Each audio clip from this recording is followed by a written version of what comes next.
upload it to Sketch. And on that link page, we're going to go through some of those videos. And there are about 10 videos that will show you the how-to, so that those of you who can want to watch those and play those over can do those. So do you want me to go to the next one, or are you going to hit those for me, Kent? You're good to go. Okay. Okay, so think about your day. Like, think about whether you have a struggle or whether you are just consider yourself like, I'm doing great, right? I'm old, so I have my assistive tech as my phone. If I have a meeting, I have to program it in. I have to put a notification that pops up as a banner. I use it for my alarm clock. I use it for my assistive technology to keep in touch with my mom and say, hey, during the day, don't call. Please text. That's my assistive help for us. So we're happy. And I use it for books because that's my mental health happy. I use it to avoid buying my next, I'm getting to that age for glasses. I refuse. And so I use it to increase my text. I use it to change the background on my text. So the background behind my text is a different color. I can do all that with my phone and still avoid getting the prescription one of the 1.0 or the 1.0 reading glasses. So that's my assistive tech. So as adults, we all learn how to adapt our environment, and it's assistive tech. We just don't call it that. We call it, I'm an adult, I'm going to use what I want, right? Kids don't have that. They can't tell you, I can't read this. I have a student right now who was referred for visual issues, and I was seeing her as a speech path, and she basically horrifically failed the vision, and because she's ELL, like a referral, and that was going home, and we're like, okay, she hasn't passed vision. They're like, no, she hasn't passed vision. Like, you didn't pass it. She's not passing vision. And her glasses came this year after over a year of she can't see. And her assistive tech is a pair of glasses that the school provided through a voucher. So sometimes survival in assistive tech is something that basic. They need glasses, or they might need glasses with just covers. So it doesn't have to be super fancy. Quick reminder, assistive tech is something, a device, an item that makes what you're doing or what the student is doing, which is what a lot of us are working with, right? It increases, maintains, or improves their functional skill in the academic area or in communication, preferably decreasing behaviors, right? We want the behaviors decreased so the academics are going up, or so their communication skills are going up and they're interacting with their environment in a successful way so that they feel like, hey, I'm doing really good and I can do this. So, things to consider. I know with assistive technology, sometimes it's like, oh, everybody has this. Well, that's great, but sometimes I have students where I'm like giving them a screen and one more screen for someone with this specific disability. That is not their AT. It makes them so much worse, so much more hyper. And unless we're willing to sit down and decrease the brightness and everything and lock him out of certain things, that is making it more difficult for the teacher. So we do need to look at, are they eligible for assistive tech? And it doesn't have to be like a documented, I can't read. It doesn't have to be a documented, I can't write.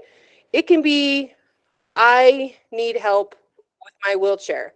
I need help like communicating to someone. So assistive tech is all of that, right? It's not just reading, it's not just writing. It's reading, writing, communicating, accessing, it's everything. What part of the disability is the biggest thing that you need to get impact? Is there one area you can address and then it affects everything? The cognitive level, are you going to be able to give them something at a certain level and they can understand it, implement it, and use it? How many times you need to train them? Because there are kids that if you train them 20 times, they can actually really do it. But they have to learn it because they are someone who has short-term memory loss, or they can't, that retrieval, they have to be taught where to put that retrieval skill. So you're going to have to take in all of these areas when you do it. So today, this is what we're going to look at. Supports for reading, writing, note-taking, memory with executive functioning. We kind of use that interchangeably. And they're not like the same thing. So all you SLPs, I promise I know that's not the same thing, but they do impact each other. And study skills. And at the very end, I made this slide before, I added ELL/ML, multilingual is what they're now calling it, accommodations, because I had some friends teach me some really cool stuff. I'm like, oh my gosh, my ELL language kids, we could use this. So some AT for that I want to show you, and communication. So reading, our first thing with reading, start at the ground. If they can't read, it doesn't mean, well, let me give you text-to-speech. No, you don't have to start with giving them the golden goose, right? Some kids can't read because it's the color of the text. There's a thing called, and not everyone believes in it, and that's totally okay, but it's something similar to Erling syndrome. It's where the colors of things will make things jump less on a page. Or there's different types of dyslexia where if they have an overlay or they have a different background, then they do okay. So they might just need papers printed on blue, or they might need it printed in a certain font size or a font color. I once asked a parent, she and her daughter both had dyslexia. And I'm like, well, how does it affect you? And she's like, I don't read the words, I read the spaces. And I asked her, I'm like, so do you see a picture? Because she and I were, really had a good thing or good relationship. And she's like, I don't know why, but with my dyslexia, I see the picture, the space, or the spaces make. And I'm like, I don't know how to help you with that. So we got to like give you the sentence at a time so that all the spaces through the paragraph that come here don't take her eye, right? So it's like, okay, let's give you a line at a time. So she needed something to block. You need something to block each line. You have to find out the child, because with AT, it's the one, because every child in their brain and their body are going to adapt differently. It's not going to be a one thing solves all. So look at all of those on the very bottom. I can't see what my last slide says. Android has it, and then PC, Android, and it's in Sketch. My apologies. I don't have it in front of me. But those are the other things you can do. So iOS, there's Mac, but I did put the ones in your other devices that you can look at that do the text-to-speech. Okay, so here we go with our first iOS. Okay, reading supports 101 with iOS device. And Cherry, can I borrow you? I just need you to be mic support. You are my AT mic support so you guys can hear me. Again, my apologies. You do not have, and maybe you'll see it better on my iPad. So on my iPad, if you go in and you go to this, I took a picture of it and how to do it and find it in your iOS. So turn on your speak screen, turn on whether you want it to speak the screen, the word, do you want it highlighted, and then go into one of your reading applications. And we can go into Apple Books or iBooks. And I have a Louisa May Alcott book that I think is just darling. I'm sure the guys love this. But if I two-finger swipe down from the top, at the very top of your iOS device, whether it's a phone or an iPad, you have a little light gray arrow that pops up. Tap on the arrow. On that arrow, it will let the child choose to have it read, and they can have it read one time faster, they can have it read slower, and in here, you can pick the voice. When I have, because I don't have a reading disability, when I have a naturally reading American voice, I want to strangle them. I can't have them read to me. If I have someone read on my device, I usually will pick a foreigner. Yes, there is speakable content. Hold on.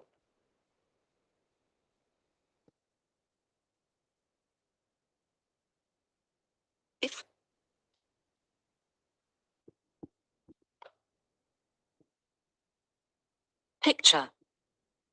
So this isn't an audiobook. This is just a regular textbook. Or not textbook, sorry, but book with text. Picture was passed round, and all agreed that it was very like Rose a year ago. This point being settled, the doctor showed the second picture, which was received with great approbation, and...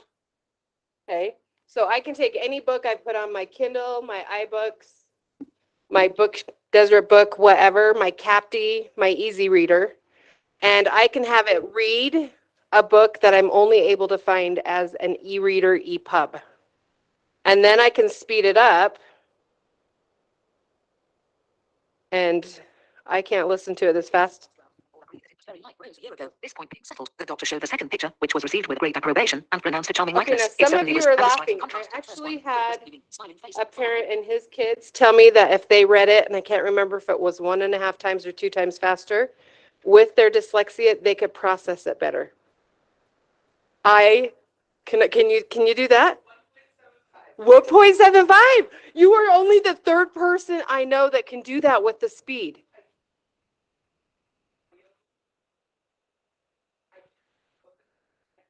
Okay, you guys, this is really legit. Like, if something is red, there are actually those kids that have to have it sped up, and the 2-finger swipe down with the speaker will go up to 2 on this one, I believe, is what it does.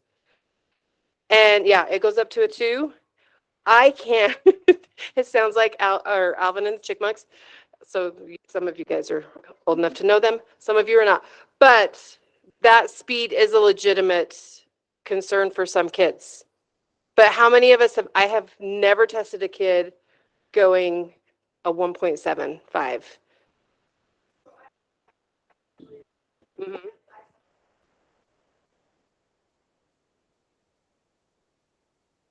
Did you guys hear that? Okay, so yeah, go ahead. Okay, I just want to make sure you Google Meet going on. So Okay, I'm a teacher of the visually impaired, and so students who can use the like text to speech feature and use it a lot do develop the skill to listen really, really quickly. So I have had students in the past listen to it so fast that it's not detectable to me. Okay, so think outside the box, you guys. This when a parent, when he told me, I can't remember if it's a girl or boy. Thank you, I've got that now. I can't I was like, what? And he's like, we really do need it faster. I've never tested faster because it didn't dawn on me. Thank you. I'm glad to have that brought back up. So consider those. Consider the speed. Like the language, you might be like, I hate that language. I really, truly can't listen to a book with an American speaker unless you put some like really cute guy on there. I might be able to go like, oh, he's darling, and listen to it. I don't know. But this tells you how to open it, how to select it. iPhone, iPad. How many kids already have these, right? So then your next thing would be, okay, what reading app do you have? So now with the reading apps, let's look at those. Okay, where did the cursor go? Okay, so most of us are already familiar with Kindle, iBooks, and Desert Book. We're familiar with things like that. With bookshare.org, where we can get books for our students for free, and we can get them for some of the visually impaired students in that. We can get them for students. I had a student who had quadriplegia, but she was academic, like extremely sharp, but we needed books because she couldn't access them because her hands were curled. So we needed something that she could access on an iPad. We were able to get it for a physical disability.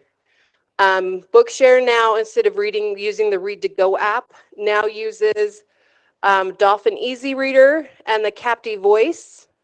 I downloaded both of those, and I've sent an email in because I need to ask him, because as someone who evaluates, I'm like, I can't put their book on there to try it for him. But what I was able to find is that I could go into both of them, and it will let you select where you want the book imported from. And they will let you actually put in, I'm going to pull this up so I don't perjure myself. They will let you select where you want your information pulled in from. So I pulled one in because I have only a teacher Bookshare account. I pulled in a book from the Gutenberg. So I pulled in Call of the Wild because it's free to everyone within the US, right?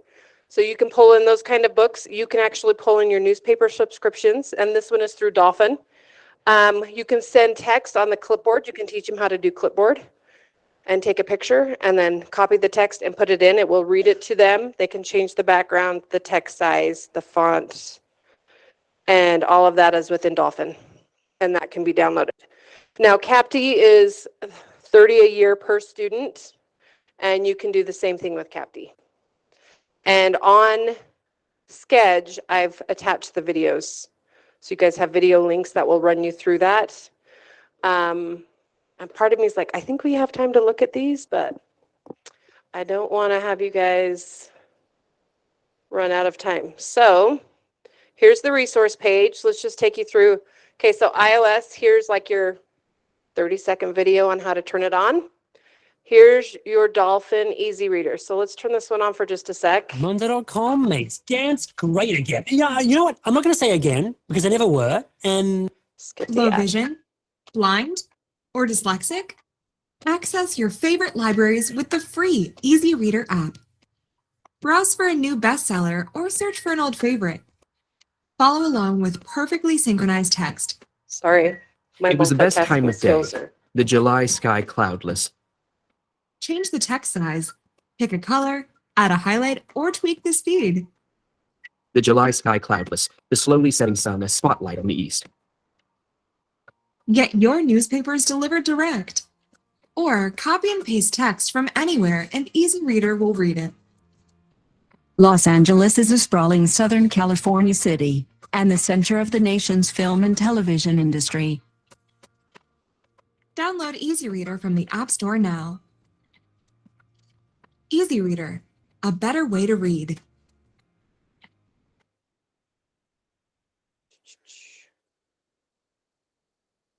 Doo-doo. Okay. So that's just the basic. It's super basic. Create a free login, and then you can go into your Bookshare and create those logins. How many of you have heard of Bookshare? Like, is that at least familiar to most of you in AT? And Bookshare, the one thing to remember is that those of you, a lot of textbooks have kind of gone out of style, right? Teachers are creating a lot of things on their own. In those instances where there are still textbooks being used, people with IEPs can access a textbook. If they do not have IEPs, they can't access those textbooks. But write into them if you have special circumstances. Like I said, this young lady who had a physical accessibility issue, it wasn't that she couldn't turn her pages, so she needed them for that. What is going on, Papa Farm? Welcome to another Welcome, people. banger of a Well, I'm video. like, who? I'm like, one of you's having a really good time. Thank you. I was like, well, now let's enjoy some music. Okay. Welcome to Tech Surprise. Okay, sorry, over here again. Without an IEP, a doctor's note will do. And documented. Okay. And that will get them the textbook. Okay. Because most of the students I've had IEPs, but I've only had a couple outliers where I've had to go around.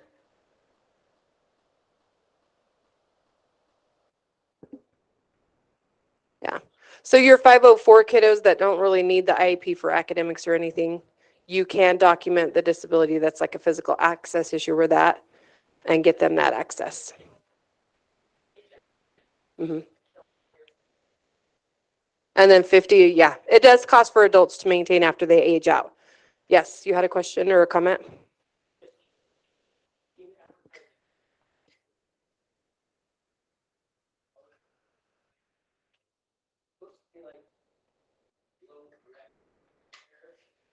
Yes. Yes. These, I got both of these off of Bookshare. And then Bookshare Reader is, when it comes up, it should look like Dolphin. Dolphin is their main one. But see how it loads.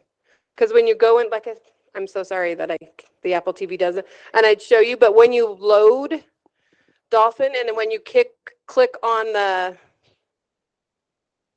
I need AT.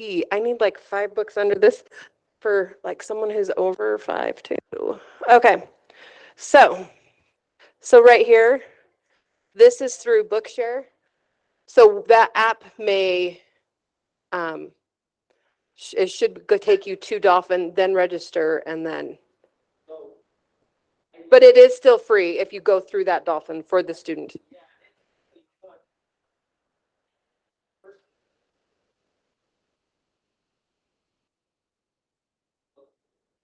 Yeah, for students it'll do that. Yep. Okay. Absolutely. Okay, so Dolphin and Capty will both read, like you can import books and text and everything. Both of those are e-readers that, like if you go into the Bookshare, which is where we get a lot of our free books for students, and that has the largest novel database, right, for our kids with IEPs. These are the ones that Bookshare recommends. So you can't see it on my phone, but on my libraries in Dolphin, it lets me pick what libraries I want my books pulled from. And my primary one is Bookshare. And then my next one is the Gutenberg, because Gutenberg has all the books for free. And that's where I have to pull from because I'm an adult and I don't want to pay for it. I don't want to pay the $50 a year. So I want to show kids how to use it, and I use the Gutenberg free books. You're okay. No, you're good. You're so sweet, but I'm just like, I just feel a little dorky because you think it tips. If it tips by, you fixed my music, so fix the tip, okay? Okay. Did that answer your question though? So Dolphin, they're just different formats because like on an iPad, we still had to, back in the day, use Read to Go and then sign in to Read to Go using Bookshare login. So Read to Go is really kind of outdated now. And now you go into like Dolphin and you use your Bookshare login and it will give the students that book. Is that okay? Any more questions on those two primary? Those are the two primary. There are other, like I said, other ways to read it. On my Kindle, and my iBook, I read it with just a 2-finger swipe down. I don't use the other apps. Yes. You can pick the language. You could pick the accent. So like I have a school that is a dual immersion school, and so we want them to learn English, but a lot of them come from different regions in Mexico. So having it read in an English voice with a Mexican accent makes more sense to them because the words sound like what they hear from someone in their environment that is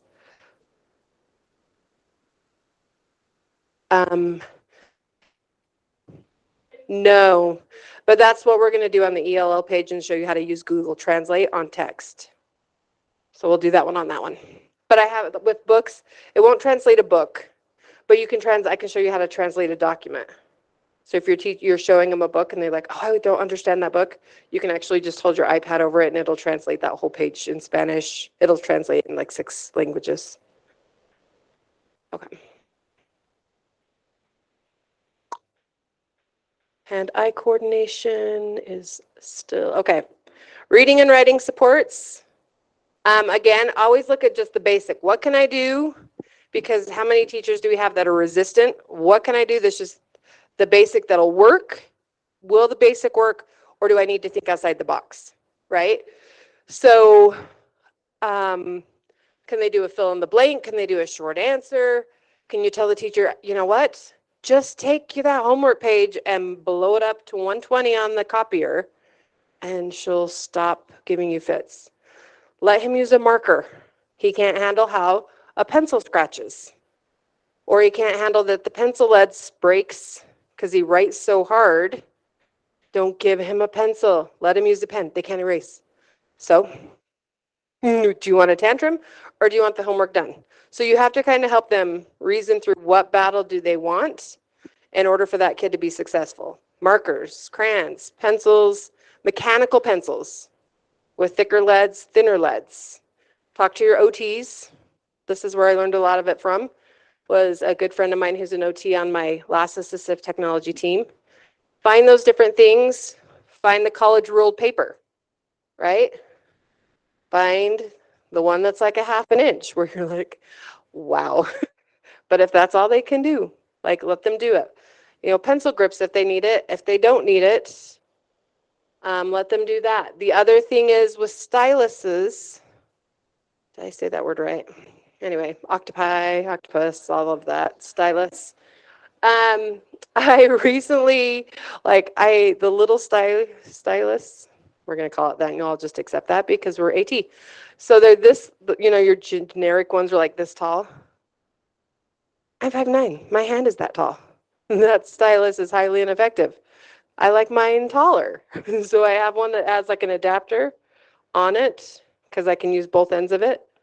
That's like that tall because I got a larger hand, right?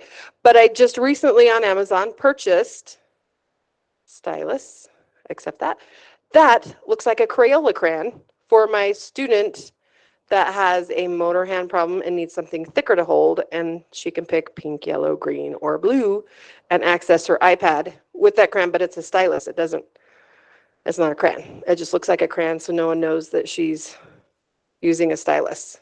And she's second grade, so it looks kind of cute, and she thinks it's cute, and it's all good for her. Okay, so writing and note-taking. On your iOS, you have your built-in Notes app.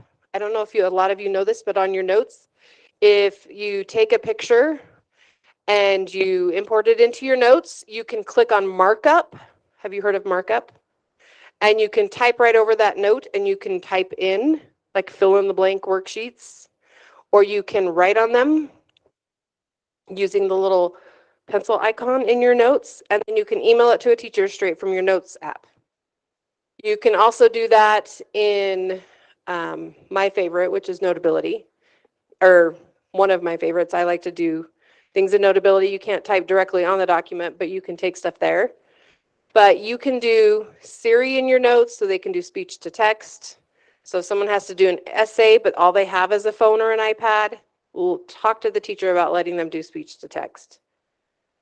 And then teach them how to go in and do the grammar and how to do that kind of stuff. And pick the dictation. It's all free. In Google, I did put up the PC. Google voice typing is free. And it's excellent. You just got to access the microphone, PC, your control panel, do text to speech. And then Read and Write for Google Chrome is free for all educators. And kids can get certain features on it for free with their email. You don't have to have a state or district-wide site license for some of the features, but most of them you have to have. But some of the kids can get some stuff on there. So here we go. If you use your notes, this is the note icon, right? You could take a picture, then you select markup, and that one will let them type right onto the document. And then you click the text box, fill it in with Siri. They don't have to spell. Or you can do, I have word prediction on all my keyboards. I've turned on word prediction. They can pick the word prediction, fill in the text, and then they can share it with their teacher, or they can scribble. They can handwrite. Kids love texting. If you take both of your thumbs on those of us that have visual perfection don't do this, but if you open a text keyboard and you take both of your thumbs and you pull to the right, it splits your keyboard in half and you can text faster. And kids that have trouble with moving their thumbs far enough, you can do it on an iPad and split your keyboard in half. And then this comes over and then they can text it. They can do different things like that that are already built into the device. So you're not getting them another device. You just give them something they already have. Again, both of them you can't see because they're overlapped. Siri is on here and Siri's on this one. So Notes is already built in, free, no charge. It will do what you need. I use Notability as a speech path because I record language samples or when I'm testing, and I can play it back at 0.7 when someone is like, I'm going to the store, and I can count all those uhs. And then you can also play it back at 0.1, I don't know if it's 0.175, but you can play it back at 1.5 and 2. So you can actually listen to a teacher's lecture in this one. You could listen to it faster, the teacher's lecture. And then while the teacher's lecturing, you can take notes, import a picture, it saves it. And then if I have like a whole row of notes and I tap here, it will take the audio to that section of the lecture. So the note is tied to a lecture fragment, if that makes sense. So I like that one. And then I can share that with someone if I had to. And you can do it by texting or writing. Again, I can import pictures. Say that I heard something over. Is it a what? This one is notes. This one doesn't do the audio recording. This one, so if you have someone who needs help with note taking, but they also aren't a fast note taker, this one will record the lecture. Notability. So it just went up. It used to be a $10 app. It just went up to 15. But I've used it, like when I go to conferences, I'll use it if there's someone who speaks really quickly, and I'll take notes, and then I'll take screenshots, and it'll tie it into that part of the person's conference presentation, and then I can skip everything to that point. Yes.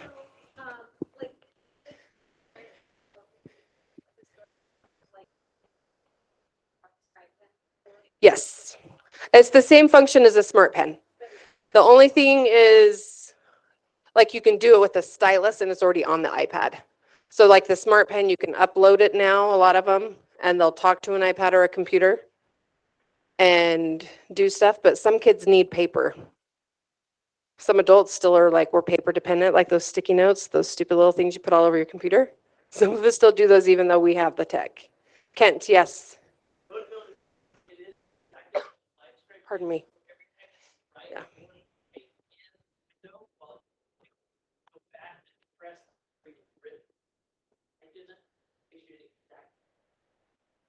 It's basically the iOS version of a LiveScribe pen. Well, Notability is not iOS. My apologies. It's Ginger Labs. That's the company that makes it, but it's basically a LiveScribe pen. Just from like a practicality standpoint, a lot of our kids have their own. So like. And how many pens have we ever had to find? But like getting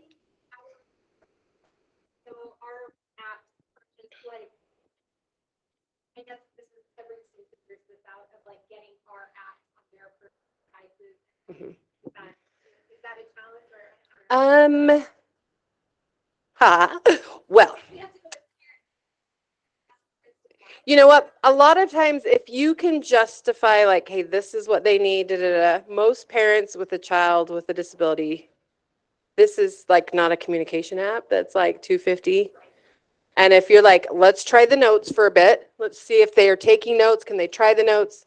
Okay, my child needs to have the recording. You do have voice memos, right, on your phone. So they could still be recording, but it's in 2 formats, which we hate, right? Most parents are going to say, I'd rather just buy the $15 app. But we used to unofficially just stick the app on. Because that's cheaper than He didn't hear buying anything. an iPad. Well, it's to try cheaper. out to the student. Yeah. And like the district I went to is rural, and that tech stuff they put out with UDE or something like that. 2 years ago, everyone in our district is 1-to-1 from 3rd grade up with an iPad. So it's like, why am I spending money on an iPad? So, okay. So Notability, there is also the Snap Type. So Snap Type is the one where you can import the document and just text on it, like, and fill it in and use Siri to do that and share those. So Snap Type is still really good, and you have free versions of that and paid versions. Yes. Notability, has it changed to a membership now? Oh, is it doing a subscription now? Okay. We'll have to look into that one then, because I've had it a long time. A lot of apps are tending to go that way to get more funding. So we'll have to look at, I'd need to look at that. It used to be that you could buy like the Pro for 15 and you could buy the, hey, what's the basic feature one, and the Pro used to be like $9.99. Oh, so it is now an annual? Okay. So caveat there, Notability is now annually $15.99. So I do need to update that slide.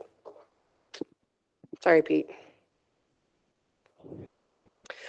Sometimes it's good to be old. You buy the apps before people like want to charge you for every year you use it.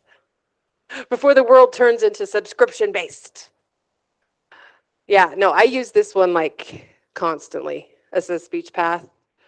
I use this a ton. And conferences, going to a class, taking classes online, or not online, but in person and stuff. There's Super Note. I haven't used that. Good Notes, I haven't. Will Good Notes do that? Will you text me, someone who has my number, will you text me Good Notes? Let's look into that and we could email you guys out and see if. But you've had Good Notes. I know, that's why I'm like, I've had this one probably 8 years and I'm like, oh, I love it because, and then like a $10 app then was like, I just spent $100. Okay. Oh, I better speed up. My phone says 11:45. Okay. We want to make sure you guys see a couple more things. Okay. Hey, this is me. This is me during my day. So supports and memory. Think of your kids with assistive tech. A lot of your executive functioning kids, they can't put things, in order, like their desks, for the love. But if you're like, go get this paper, and they go through like 20 pieces and it's like right here. I have friends like that. And boggles me. It's great though. I love that they can do that. Mine is just I jump from things to things. But for kids like this, they can use like the free stuff, of course. Here's the free things. We have our calendar apps with alerts, our remind apps, our clock apps, and clock ones. So this one I was like, this is actually a really good app because a lot of us forget that in our clock app, we have students that have to take their medications, right? We have students that need to turn in their homework, but they don't remember, right? We need to remind parents that they have a phone. The alarm can be set to vibrate without sound, and you can set it for 8:20. My school started at 8:15 for students. And at 8:20, it vibrates. He pulls it out. Oh, homework. The teacher doesn't need to ask him every day. Like, get him independent. At 11:45, he's got to take his med. It can vibrate. Oh, I got to go talk to the secretary. Like, teach him some self-help skills. We do it as adults. Like, if you have a cold and you're supposed to take an antibiotic for it, I put it in my phone sometimes if I'm at work and it's a 3 times a day. If I got a really bad cold or virus or infection or something, let him do it. One thing I thought was interesting, and I was like, okay, here's me not using my tech all the way, is, and here's your stuff here. This guy gets on and he's like, here's how actually to use your reminds. I'm like, you just type it in and give yourself something.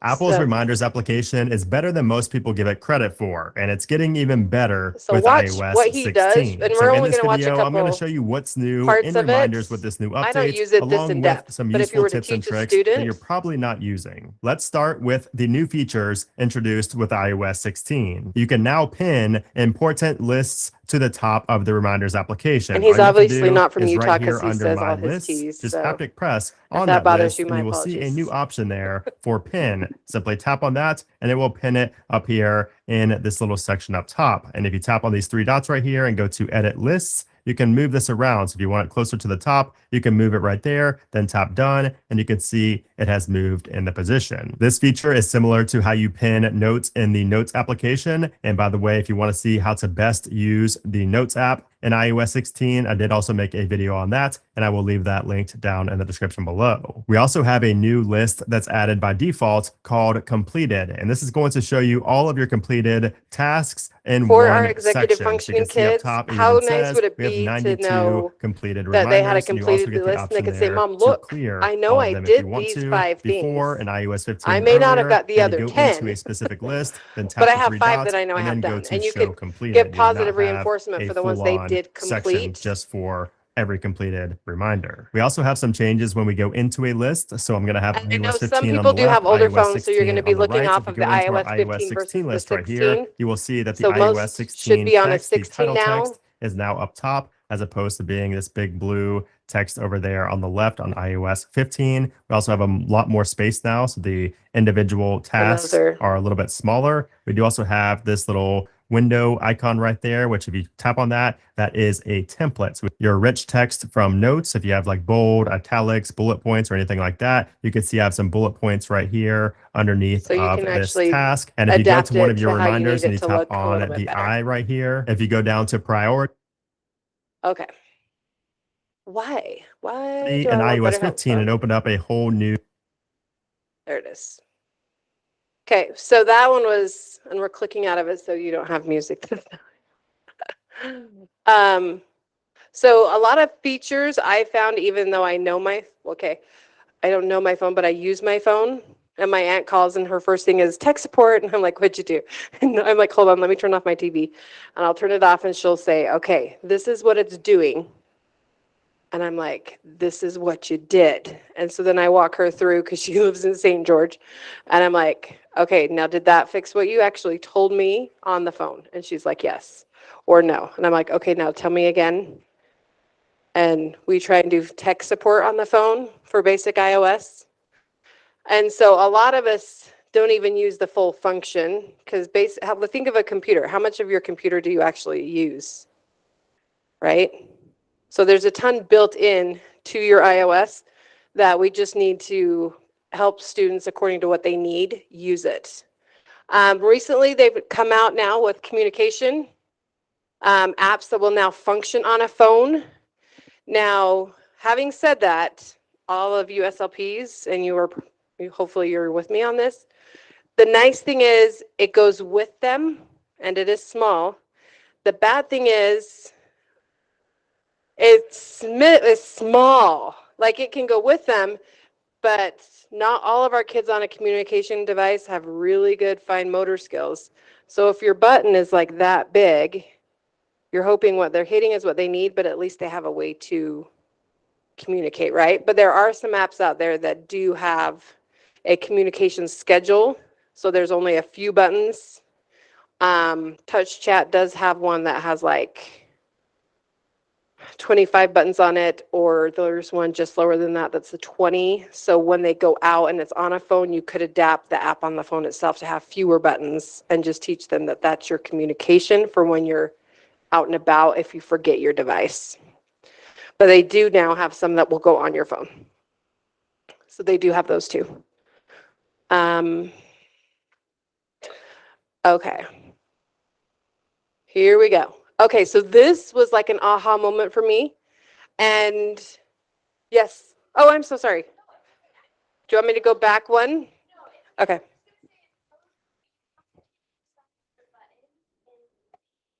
Okay. So adjust the buttons in the settings.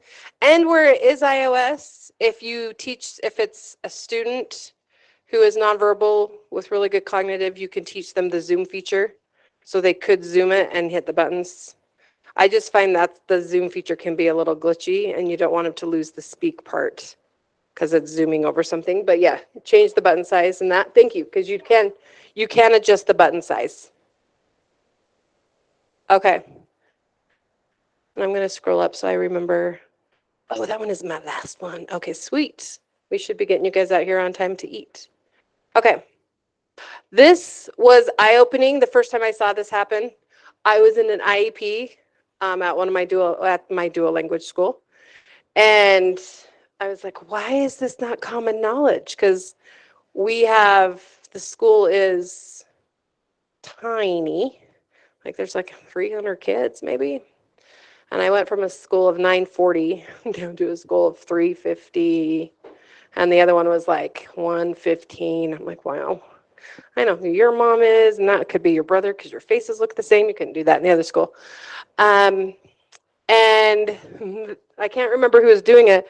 And they just held their phone over this document in English and hit translate. And the parents in Spanish just looked at, oh, and read it in Spanish. And I was like, for the love. Okay, how many of our kiddos, or even like whether they're ELLs, they're MLs, like whether they're kids that are in our environment that have the two languages, but they have that learning disability or that language impairment, or maybe we have refugees that they're not really disabled, right? They just don't speak the language. How nice would it be if your teachers actually knew this as assistive tech support for kids that just need help? And they could hold it over their document. Look at all the languages that we'll translate into. And if you hold it over, Terry, my apologies, will you be tech support again? Microphone support. Okay, so I'm going to do it with, pretend to do it with my phone just so I can make sure I am not guiding you all astray. So if you open up your Google Translate,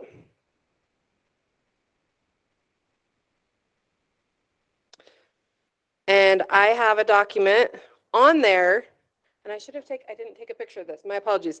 On there you have a camera, right in the middle you have camera, conversation, and transcribe. So you tap camera, you hold it over the document. Mine says English to Spanish because that's the school I'm at. You can do, for sure. Okay, there are, well, I think there's like well over 40 languages. So pick your language, and then what happens is the minute I hold that over, it will translate, and they can take a picture if they want. And it's telling me there's nothing there. You're translating your water bottle. I'm like, I know I am. That's great. Maybe it's a Spanish water bottle. Then it puts the text in the app, and they can have it then speak what was translated. So if they're like, we're still not great, maybe they're not great readers, they can translate it, put it into the app, and then push play, and it will then read everything that it just took a picture of in the language of their choice. And then you can actually have a conversation with someone, and the English speaker starts talking, and it's going to transcribe it, and then I'm going to turn it off. Down at the bottom, it converts it to Spanish already, and it's not perfect. But it's better than nothing, right? It's better than my monolingual because I only have 40 Spanish words. And then when the Spanish speaker starts typing or starts talking, you hit the Spanish. It will type the Spanish, and it will convert it to English for me. So if we're waiting for a translator to come, or a child is brand new to my class, and that child is trying to tell me something, and I'm trying to tell that child something, that's still appropriate AT. Shaping straight talk English to Yeah, it's okay. Okay. But we did this in an IEP. Someone was trying to show the parents, like, this is what's going on. This is like the paper. And so they finally held over an iPad over the document and translated it. And it was like, oh, we were able to do it on the spot because someone knew how to do this and translate it. Yes, but we usually prefer human translators because they're more accurate. And these will help. They're not perfect translations, right? But they are good to help. Yes.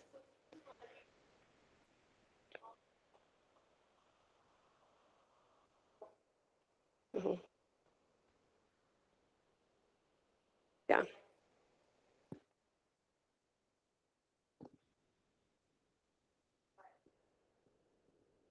Yeah, hey, Peter, I might just text you right now. Okay, if I go into my messages and I hold down my thumb on the message window, okay, behave.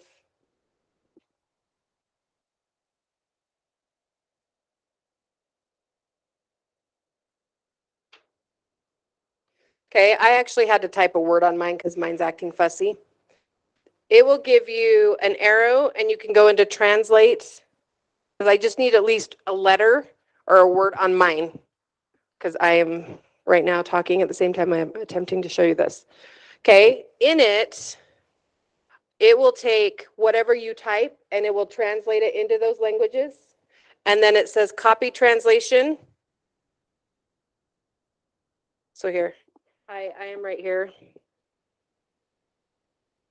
I hold my finger down. I hit the arrow, I hit translate, copy translation. I'm going to delete that because I don't want to send him that. And then, hoy estoy aquí mismo. And I probably said that wrong for all of you Spanish speakers. My apologies. That's in regular texting. Nope, regular texting. You don't have to set it up. I had to set up when I hit translate the very first time, the language. But that's the same thing. When we get parents set up for IEPs, I do that. Or on my Mac, if I have my Mac up and not my phone, and a parent sits down, I will pull up Google Translate so that I can converse with them. And I've done that with Google Translate while we're waiting for the translator, just so I can be like, hi, how are you doing? Our translator's going to be a minute. And then I'll translate it just so that we're not sitting there awkwardly, but they know that I'm wanting to like communicate.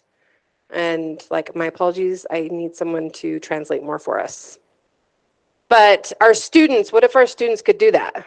Like, what if you had a high school student who's like, I know my academics, but I can't tell you, but he was able to convert his document and answer it all, convert it to Spanish, answer it all, and then send it to you, and you were able to reconvert it to English and go, you're right, you did know all the answers. Let me teach you the English words. So this is AT. AT can be for anybody, whether there's an impairment or a disability or it's just a barrier. So remember that part of it. I'm trying to think if there was one more thing I wanted to show you guys.